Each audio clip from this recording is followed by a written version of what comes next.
ಇನ್ನು ರಾಜ್ಯಕ್ಕೆ ನೂತನ ಮುಖ್ಯಮಂತ್ರಿ ಡಿ.ಕೆ. ಶಿವಕುಮಾರ್ ಬಂದಿದ್ರು ಕೂಡ ಸರ್ಕಾರ ಇನ್ನೂ ಸಂಪೂರ್ಣ ಪ್ರಮಾಣದಲ್ಲಿ ಅಸ್ತಿತ್ವಕ್ಕೆ ಬಂದಿಲ್ಲ. ಅದರಲ್ಲೂ ಕೂಡ 15 ಸಚಿವರಿಗಾಗಲೇ ಪ್ರಮಾಣ ವಚನವನ್ನು ಸ್ವೀಕರಿಸಿದ್ದಾರೆ. ಇದರ ಜೊತೆಗೆ ಇನ್ನೂ 10 ಅಥವಾ 15 ಸಚಿವರು ಪ್ರಮಾಣ ವಚನವನ್ನು ಸ್ವೀಕರಿಸೋದು ಬಾಕಿ ಇದೆ. ಹೀಗಾಗಿ ದೆಹಲಿ ಮಟ್ಟದಲ್ಲೂ ಕೂಡ ಶಾಸಕರು ಸಚಿವರಾಗೋದಕ್ಕೆ ಎಲ್ಲ ರೀತಿಯಾದಂಥ ಪ್ರಯತ್ನವನ್ನು ಮಾಡ್ತಾ ಇದ್ದಾರೆ. ಕೆಲವರಿಗಾಗಲೇ ದೆಹಲಿಗೆ ತೆರಳಿ ಲಾಭಿಯನ್ನು ಮಾಡ್ತಾ ಇದ್ದಾರೆ. ಮತ್ತು ಕೆಲವರು ತಮ್ಮ ಸಮುದಾಯಗಳ ಮೂಲಕ, ತಮ್ಮ ಸಂಘಟನೆಗಳ ಮೂಲಕ, ತಮ್ಮ ಬೆಂಬಲಿಗರ ಮೂಲಕ ಅಲ್ಲಲ್ಲಿ ಪ್ರತಿಭಟನೆ, ಅಲ್ಲಲ್ಲಿ ಒತ್ತಡ, ಅಲ್ಲಲ್ಲಿ ಹೇಳಿಕೆಗಳನ್ನು ಕೊಡಿಸೋ ಮೂಲಕ ಹೇಗಾದರೂ ಮಾಡಿ ಮಂತ್ರಿಗೆ ಇಡಿಸ್ಕೊಳ್ಳೋದಕ್ಕೆ ಪ್ರಯತ್ನವನ್ನು ಪಡ್ತಿದ್ದಾರೆ. ಹಾಗಾದರೆ ಯಾರ್ಯಾರು ದೆಹಲಿಲಿದ್ದಾರೆ, ಯಾರ್ಯಾರು ಪ್ರತಿಭಟನೆ ಮಾಡ್ತಿದ್ದಾರೆ, ಯಾರ್ಯಾರು ಹೇಳಿಕೆ ಕೊಡ್ತಾ ಇದ್ದಾರೆ ನೋಡೋಣ. ಎಲ್ಲರಿಗೂ ಸಮಾಧಾನ ಮಾಡೋದು ದೇವ್ರ ಕಡೆಯಿಂದಾನೇ ಆಗಲ್ಲ ಅಂದ್ರೆ ನಮ್ಮ ಕಡೆಯಿಂದಾನೇ ಆಗ್ತದೆ. ಒಬ್ಬ OBC ಹುಡುಗನಿಗೆ ಸಚಿವ ಸ್ಥಾನ ಒಲಿಯುತ್ತೆ ಅನ್ನೋ ಗಟ್ಟಿ ನಂಬಿಕೆ ನನಗಿದೆ.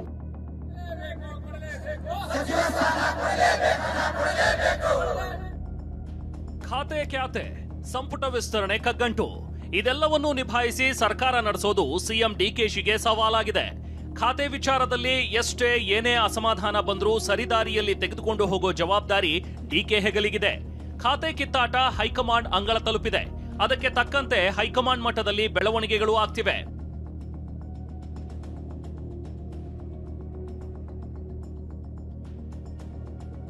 ಸಿಎಂ ಆದ ಬಳಿಕ ಮೊದಲ ಬಾರಿಗೆ ಸೋನಿಯಾ ಗಾಂಧಿ ನಿವಾಸಕ್ಕೆ ಸಿಎಂ ಡಿ.ಕೆ. ಶಿವಕುಮಾರ್ ಭೇಟಿ ನೀಡಿದ್ರು.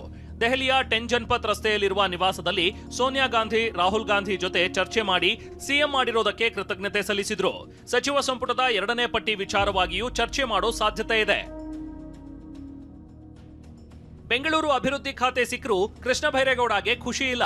ಬಿಡಿಎ ಹಾಗೂ ಬಿಎಂಆರ್ಡಿಎಯನ್ನ ಹೊರತುಪಡಿಸಿದ ಬೆಂಗಳೂರು ಅಭಿವೃದ್ಧಿ ಖಾತೆ ನನಗೆ ಬೇಡವೇ ಬೇಡ ಅಂತ ಪಟ್ಟು ಹಿಡಿದಿರುವ ಕೃಷ್ಣ ಬೈರೇಗೌಡ ಡೆಲ್ಲಿಯಲ್ಲಿದ್ದಾರೆ. ಐ ಆಮ್ ಹ್ಯಾಪಿ ಅಂತ ಸಚಿವ ಕೆಎಚ್ ಮುನಿಯಪ್ಪ ಹೇಳಿದ್ರು.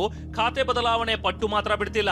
ಸಿಎಂ ಡೆಲ್ಲಿಗೆ ತೆರಳುವಾಗ ಹೈಕಮಾಂಡ್ ನಾಯಕರ ಜೊತೆ ಅಂತಿಮ ತೀರ್ಮಾನದ ಬಗ್ಗೆ ಚರ್ಚೆ ಮಾಡಿ ಅಂತ ಕೆಎಚ್ ಮುನಿಯಪ್ಪ ಮನವಿ ಮಾಡಿದ್ದಾರೆ.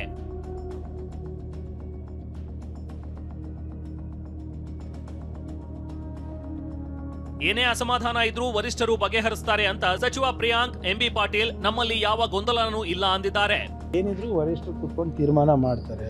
ಎಲ್ಲರಿಗೂ ಸಮಾಧಾನ ಮಾಡೋದು ದೇವ್ರ ಕಡೆಯಿಂದಾನೇ ಆಗಲ್ಲ ಅಂದ್ರೆ ನಮ್ಮ ಕಡೆಯಿಂದಾನೇ ಆಗ್ತದೆ. ಆಮೇಲೆ ಅಂಥದ್ದು ಯಾವುದೂ ಗೊಂದಲ ಇಲ್ಲ. ರಾಮಲಿಂಗಾರೆಡ್ಡಿ ಸಾಹೇಬರು ಭಾಳ ಸ್ಪಷ್ಟವಾದ ಸ್ಟೇಟ್ಮೆಂಟ್ ಕೊಟ್ಟಿದ್ದಾರೆ. ಮುನಿಯಪ್ಪ ಸಾಹೇಬರು ಸ್ಟೇಟ್ಮೆಂಟ್ ಕೊಟ್ಟಿದ್ದಾರೆ. ಕೃಷ್ಣ ಅವರು ಬೇರೆ ಯಾವುದೋ ಕೆಲಸಕ್ಕೆ ಹೋಗಿದ್ದಾರೆ ಅಂತ ನನ್ನ ಮಾಹಿತಿ ಇದೆ. ಬಟ್ ಏನೇ ಇದ್ರೂ ಕೂಡ CM ಹತ್ರ ಮಾತಾಡ್ತಾರೆ. ಅದರಲ್ಲಿ ಏನಿದೆ ಅದನ್ನು ಪಕ್ಷ ಬಗೆಹರಿಸ್ತದೆ ಅಂಥದ್ದು ಯಾವುದೂ ಇದ್ರೂ ಕೂಡ ಅವ್ರು ಏನಾದ್ರು ಹೇಳಿದಾರಾ ಕೃಷ್ಣ ಬೈರೇಗೌಡರು? ಯಾವುದೂ ಇಲ್ಲ, ಪಕ್ಷ ಎಲ್ಲವನ್ನು ಬಗೆಹರಿಸ್ತಾರೆ. ರಾಮಲಿಂಗಾರೆಡ್ಡಿ ಅವ್ರದ್ದು ಹಾಗೆ ಮಾಡಿದ್ರಿ, ಬಗೆಹರಿತಲ್ಲ ಈಗ. ಮತ್ತೊಂದ್ ಕಡೆ ಡಿಕೆ ಸಂಪುಟ ಸೇರೋಕೆ ಹೊಸಬರಿಂದ ಹಿಡಿದು ಘಟಾನುಘಟಿಗಳಿಂದ ತಮ್ಮದೇ ಆದ ಪ್ರಯತ್ನ ನಡೀತಿದೆ. ಮಂತ್ರಿಗಿರಿ ಕೊಡಬೇಕು ಅಂತ ಶಾಸಕರ ಪರ ಬೆಂಬಲಿಗರು ಕೂಗು ಎಬ್ಬಿಸಿದ್ದಾರೆ. OBC ಯುವಕನಿಗೆ ಸಚಿವ ಸ್ಥಾನ ಒಲಿಯುವ ನಂಬಿಕೆ ಇದೆ ಅಂತ ಶಾಸಕ ಪ್ರದೀಪ್ ಈಶ್ವರ್ ಹೇಳ್ತಿದ್ದಾರೆ. ಚಿಕ್ಕಬಳ್ಳಾಪುರ ಜಿಲ್ಲೆಗೆ 50 ವರ್ಷ ಆದಮೇಲೆ ಒಬ್ಬ OBC ಹುಡುಗನಿಗೆ ಸಚಿವ ಸ್ಥಾನ ಒಲಿಯುತ್ತೆ ಅನ್ನೋ ಗಟ್ಟಿ ನಂಬಿಕೆ ನನಗಿದೆ. ಯಾಕಂದರೆ ಇದು OBCಗಳ ಧ್ವನಿ, ನಾನೇನು ಕೇಳ್ತಾ ಇಲ್ಲ. ಸೊ ಅಹಿಂದ ವರ್ಗದ ಧ್ವನಿಯಾಗಿ ಕೊಡ್ತಾರೆ ಅಂತ ನನ್ನ ಭಾವನೆ ಸರ್. ಇನ್ನು ಮೊದಲ ಪಟ್ಟಿಯಲ್ಲಿ ಮಾಜಿ ಸಚಿವ ಜಮೀರ್ಗೆ ಸಚಿವ ಸ್ಥಾನ ಮಿಸ್ ಆಗಿರೋದಕ್ಕೆ ರಾಜ್ಯಾದ್ಯಂತ ಪ್ರೊಟೆಸ್ಟ್ಗಳು ಆಗ್ತಿವೆ. ಇಂದು ಕೂಡ ಬಾಗಲಕೋಟೆ, ಹಾಸನದಲ್ಲಿ ಜಮೀರ್ಗೆ ಸಚಿವ ಸ್ಥಾನ ಕೊಡಬೇಕು ಅಂತ ಬೆಂಬಲಿಗರು ಪ್ರತಿಭಟನೆ ಮಾಡಿ ಆಗ್ರಹ ಮಾಡಿದ್ರು. ಪ್ರತಿಭಟನೆಯಲ್ಲಿ ನೂರಾರು ಮಂದಿ ಅಲ್ಪಸಂಖ್ಯಾತ ಮುಖಂಡರು ಭಾಗಿಯಾದ್ರು. ಜಮೀರ್ಗೆ ಜೈಕಾರ ಕೂಗಿದ್ರು.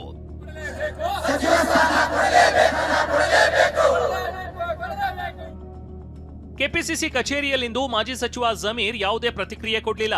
ಸರ್, ಮಂತ್ರಿ ಸ್ಥಾನಕ್ಕಾಗಿ ನಿಮ್ಮ ಪರ ಪ್ರತಿಭಟನೆ ನಡೀತಾ ಇದೆ ಅಲ್ವಾ ಅಂತ ಪ್ರಶ್ನಿಸಿದ್ರೆ ಅದನ್ನ ಹೈಕಮಾಂಡ್ಗೆ ಕೇಳಬೇಕು ಅಂದಿದ್ದಾರೆ. ಎಷ್ಟೇ ಪ್ರಶ್ನೆ ಕೇಳಿದ್ರೂ ಉತ್ತರ ಕೊಡ್ಲಿಲ್ಲ.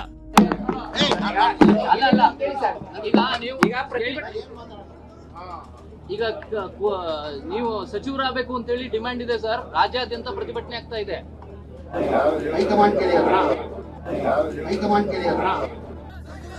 ಬಳ್ಳಾರಿಯಲ್ಲಿ ಬಿ ನಾಗೇಂದ್ರ ಅವರಿಗೆ ಸಚಿವ ಸ್ಥಾನ ನೀಡಬೇಕು ಅಂತ ಕಾರ್ಯಕರ್ತರು ಪ್ರತಿಭಟನೆ ಮಾಡಿದ್ರು. ಕೊಟ್ಟ ಮಾತಿನಂತೆ ಹೈಕಮಾಂಡ್ ನಾಯಕರು ಸಚಿವ ಸ್ಥಾನ ನೀಡಬೇಕು ಅಂತ ಆಗ್ರಹಿಸಿದ್ರು. ಗದಗದಲ್ಲಿ ರೋಣ ಶಾಸಕ GS ಪಾಟೀಲ್ಗೆ ಸಚಿವ ಸ್ಥಾನ ಸಿಗಬೇಕು ಅಂತ ಪಂಡಿತ್ ಪುಟ್ಟರಾಜ ಗವಾಯಿಗಳ ಗದ್ದುಗೆಗೆ ವಿಶೇಷ ಪೂಜೆ ಮಾಡಲಾಯಿತು.